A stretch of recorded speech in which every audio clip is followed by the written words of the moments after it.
श्री राम समर्थ. समर्थांनी एक सुंदर असा बोध आपल्यासाठी प्राप्त करून दिलेला आहे. शांत मनुष्य देह, ज्याप्रमाणे आपल्याला अनेक प्रकारची माणसं पाहायला मिळत असतात, परंतु शांत माणसांच्या मनात काय चाललेलं असतं बघा. काही लोकांचा स्वभाव हा रागीट असतो, काही लोक शांत स्वभावाचे असतात. ओळखायची कशी? मनुष्य देहाच्या मनात नेमकं काय चाललेलं आहे ते आपल्याला ओळखायचं आहे. आता कशा प्रकारे ओळखता येईल? समर्थ म्हणाले, राग आला तरी ते बघा पटक्यात जर आपण विचार केला, ते स्वतःहून कधी बोलत नाही. म्हणजेच काय? कधी तुम्ही पाहिलंय का हो, जो मनुष्य देह शांत आहे आणि जो रागीट आहे त्याची तुलना कधी केली का? कारण शांत व्यक्ती कुठेही आवाज करत नाही, भांडण करत नाही आणि सर्वात महत्त्वाचं म्हणजे जास्त बोलत नाही. पण त्यांच्या शांततेमागं आहे ना, खूप मोठं रहस्य आहे. ते ओळखायचं आहे. आपल्याला डोळ्यासमोर ती व्यक्ती शांत दिसते, परंतु ही व्यक्ती शांत बसलेली आहे याच्या मागे सर्वात मोठं रहस्य आहे. आता या रहस्याचा उलगडा आपल्याला करायचा आहे. अनेक प्रकारची लोक आपल्याला बघा असंही वाटतं, अरे हा खूप शांत स्वभावाचा आहे, परंतु याचा संपूर्णपणे इतिहास काय आहे ओळखायचं आहे. खरं सांगायचं तर बघा, प्रत्यक्षात शांत माणसाच्या मनात हजारो विचार चाललेले असतात, जे तो कोणालाच सांगत नाही. आपल्याला जर कोणी विचारलं, आपण तो एकच प्रश्न घेऊन बघा पुढे जात असतो. बाकीचे आपण विचार करत नाही. परंतु जी शांत व्यक्ती असते ना, त्या व्यक्तीच्या मनामध्ये हजारो प्रश्न असतात. हजारो प्रश्नांची उत्तरं बघत ती व्यक्ती सॉल्व करत असते. कारण त्यांच्या मनात खोलवर चालणाऱ्या गोष्टी असतात. आज आपण ज्याप्रमाणे खूप शांत राहिलो, लोक बोलून गेली, मग आता प्रत्यक्षात आपण विचार केला, अरे मला ही व्यक्ती अशी बोललेली आहे, आपल्या मनामध्ये काय आलं? राग आला, बरोबर की नाही? परंतु विचारांचा महासागर, ज्याप्रमाणे शांत माणूस बाहेरून शांत दिसतो, पण आतून त्याच्या मनात विचारांचा महासागर चालू असतो. विचार करा,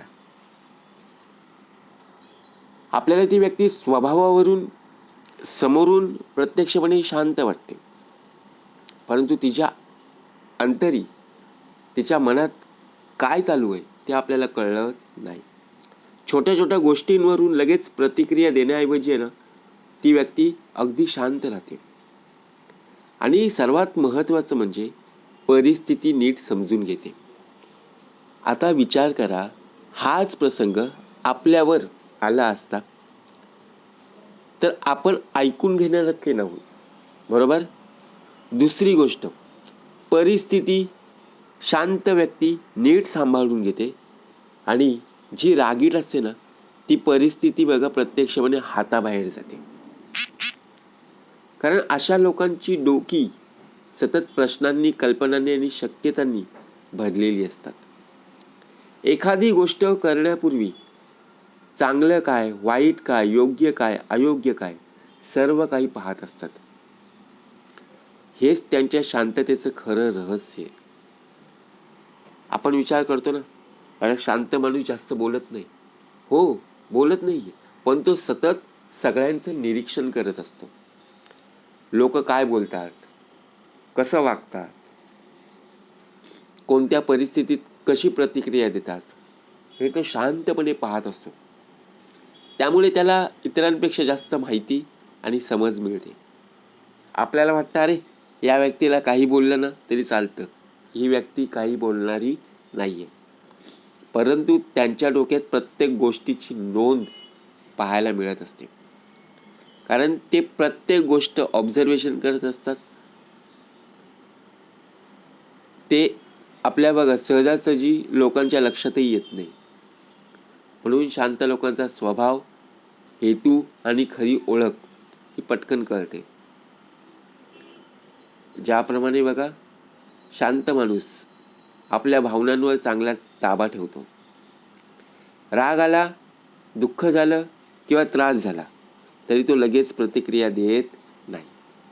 आपल्यासारखा मनुष्य देह लगेच प्रतिक्रिया देईल. यांनी माझं असं केलं, त्यांनी माझं तसं केलं, हा मला असा बोलला, तो मला असा बोलला. परंतु तो आधी मन शांत ठेवेल, शांत व्यक्ती, आणि मग पुढे काय करायचं याचा विचार तो करेल. आपल्याला वाटेल अरे ही व्यक्तीला काही बोललं तरी काही करत नाही, काही रिॲक्ट होत नाही. परंतु प्रत्यक्षात जर विचार केला ना, कठीण प्रसंगातही ती व्यक्ती स्थिर राहते आणि आपला देह बघा अस्थिर राहतो. म्हणून भावनावर ताबा ठेवणं ही सर्वात मोठी ताकद आहे. कारण बघा एकटं राहायला कोणाला आवडतं? खरं सांगा, विचार करा. शांत व्यक्तींना आहे ना गोंधळ, आवाज किंवा गर्दीपेक्षा एकटं राहणं जास्त आवडतं.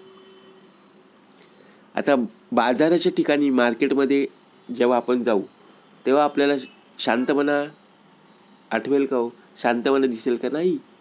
तिथे आवाज, गोंधळ, गर्दी पाहायला मिळेल. जिथे शांत वातावरण आहे तिथे बघा शांत व्यक्तींना खूप चांगलं वाटतं. कारण एकटं राहिल्यावर त्यांना स्वतःसोबत वेळ घालवता येतो आणि ते विचारांमध्ये बघा प्रत्यक्षपणे बिझी असतात. ते स्वतःच्या मनातल्या गोष्टी समजून घेण्यासाठी एकांताला महत्त्व देतात. इतरांसोबत नेहमी राहणं आणि सतत बोलणं. शांत लोक स्वतःच्या जगात बघा प्रत्यक्ष रममाण राहायला जास्त पसंत करतात. आपल्याला एकटपणे राहायला आवडत नाही. आपल्याला आपला मित्रच पाहिजे, आपल्याला आपली मैत्रीच पाहिजे. बघा मैत्रिणी, बरोबर की नाही? म्हणून शांत माणूस लगेच आपलं मत मांडत नाही. जो आधी समोरच्याला बोलू देतो, त्यांचं वागणं पाहतो आणि त्यानंतरच आपलं मत बनवत असतो. त्यामुळे त्याला समोरच्याचा स्वभाव, बोलण्याची पद्धत आणि हेतू पटकन कळत असतो. बघा शांत लोक लोकांच्या वर्तनाचा अंदाज लावण्यात नेहमीच पुढे असतात. आपण काय करत असतो माहिती आहे? शांत माणूस कधीच वाद, भांडणात कधी पडलेला पाहायला मिळाला का? नाही. त्याला माहीत असतं की अशा गोष्टीने काहीही साध्य होणार नाही. म्हणून तो स्वतःला मागे घेतो आणि शांत राहणं पसंत करतो. परंतु आपल्यासारखा देह प्रत्यक्षात बघा जिथे भांडण चालू नाही तिथे आपण सहभागी होतो. पण खरं म्हणजे आपण उत्तम प्रकारे वागणं गरजेचं आहे. शांत राहून तो बघा मोठ्या अडचणी सहजपणे टाळत असतो. शांत मनुष्य देह प्रत्येक गोष्टीवर वरवर पाहत नाही, तर खोलवर विचार करत असतो. यामागचं खरं कारण काय असू शकेल? बघा योग्य मार्ग आपल्याला शोधता यायला हवा. त्यामुळे त्यांचं निर्णय अनेकदा बरोबर आणि प्रभावी ठरू शकतं. कधी कधी स्वतःला सुरक्षित ठेवण्याचं साधन म्हणजे शांत राहणं. काही लोक बघा बोलून गैरसमज होण्यापेक्षा आहे ना त्रास ओढवून घेण्यापेक्षा न बोलणं जास्त योग्य टिकतं. आपण काय करत असतो? एकमेकांना बोलतो, समोरच्या व्यक्तीला त्रास होतो. परंतु ही सवय आपण बाजूला ठेवली पाहिजे. बघा कसा भाग दिलेला आहे. पण खरं तर हे सगळं जाणूनही मुद्दाम शांत राहणं. आता शांत मनुष्य देह जीवनाकडे खूप गंभीरतेने पाहत असतो.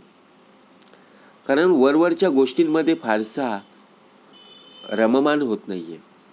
त्याला सत्य काय, आयुष्याचे खरे धडे बघा समजून घेण्यास त्याला जास्त रस असतो आणि त्यामुळे तो छोट्या छोट्या गोष्टींवर वेळ वाया घालवत नाही.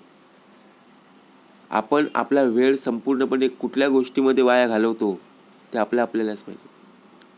म्हणून कधी कधी शांत माणसाच्या शांततेमध्ये दुःख, वेदना आणि अपमान दडलेला असतो, पण ते आपल्या भावना कुणासमोर मांडत नाही. परंतु आपण काय करू, आपल्या वेदना, आपल्याला होणारा त्रास आपण जगासमोर मांडू. हाच तर फरक आहे. म्हणून समर्थ म्हणाले, शांत माणसांच्या मनात काय चाललेलं असतं ते नक्कीच आपण शोधलं पाहिजे. जय जय रघुवीर समर्थ.